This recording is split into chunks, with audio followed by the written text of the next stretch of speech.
Ladies and gentlemen, welcome back to another episode of Anime Rainbow. Today I got for you One Piece chapter 1018.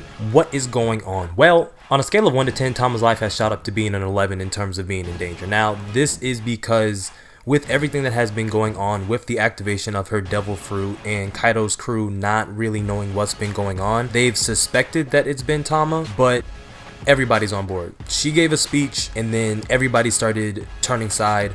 Get her at all costs. Alright, so this chapter really picks up with Usopp, Nami, and Tama on the battlefield along with the Alliance, and you get these shots of the different gifters that are coming to help them out. And it's kind of funny if you really think about it, because for the entirety of this Wano arc, those that are now coming to help them were at one point trying to kill them. Usopp is a little off guarded by this fact, but Tama, she's loving every minute of it. You have Nami there also going along with it, just making, as long as she's good and safe, she really doesn't care where the help comes from at this point. Right, that's just how Nami is. I mean, she even allows Zeus to stick around for the long run, right? She allows Zeus to become her sidekick, quote unquote. Nami is in the business of self-preservation at any and all costs, okay?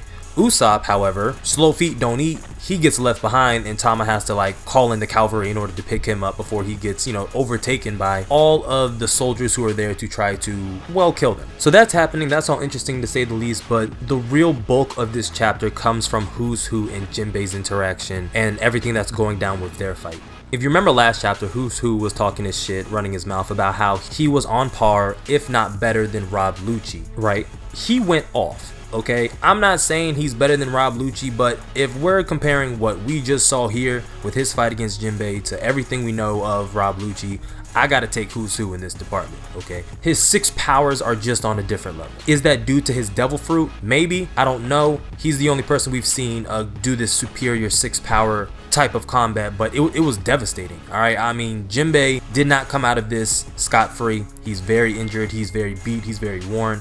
And the interesting part of this is that while their fight is going down, Who's Who's asking Jinbei these questions about the sun god Nika. It was told to Who's Who while he was impaled down by one of the guards that the slaves who were there imprisoned would pray to the sun god in order to help deliver smiles to them and, uplift their spirits in times of when they were down. All of this is being told to him while he's being tortured. Keep that in mind, because it was while he was spending his time impaled down that he began to practice, I guess, the teachings or the religion of the sun god, and he started to believe it. Oddly enough, right after he was told this by the guard had went missing, and Who's fearing for his life, he then decided to escape impelled down. Now, when I had read this, I was kind of confused because he just said that he escaped impelled down, and as far as we knew, we only knew of 2 people who have ever escaped impelled down. The first being Shiki the Golden Lion, the second being Luffy. Now, Who's Who being who he is, being a CP9 agent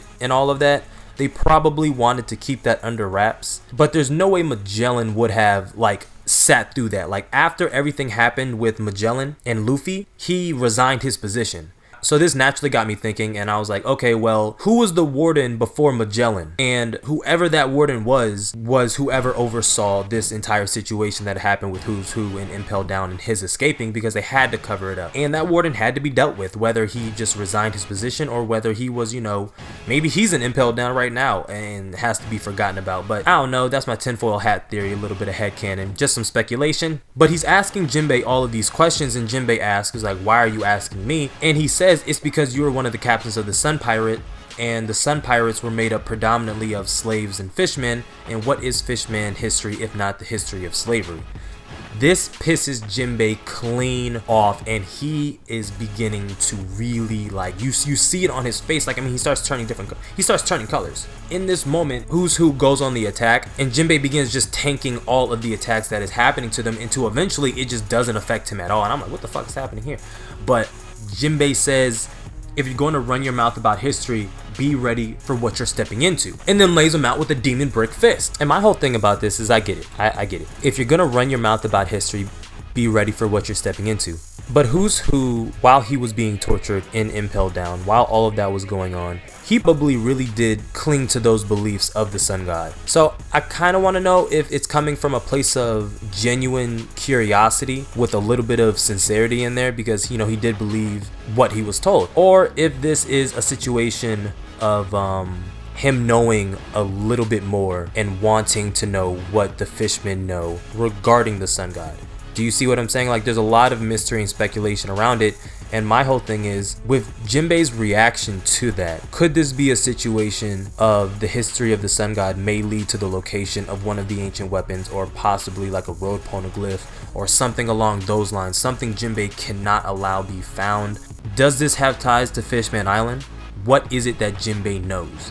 That is to come in upcoming chapters in the future. Who knows what Oda has planned for us, but I'm not going to ramble on any longer than what I need to. If you made it to the end, thank you. If you are new, go plus ultra and smash that subscribe button. It lets me know you rock with the content that I put out on the channel.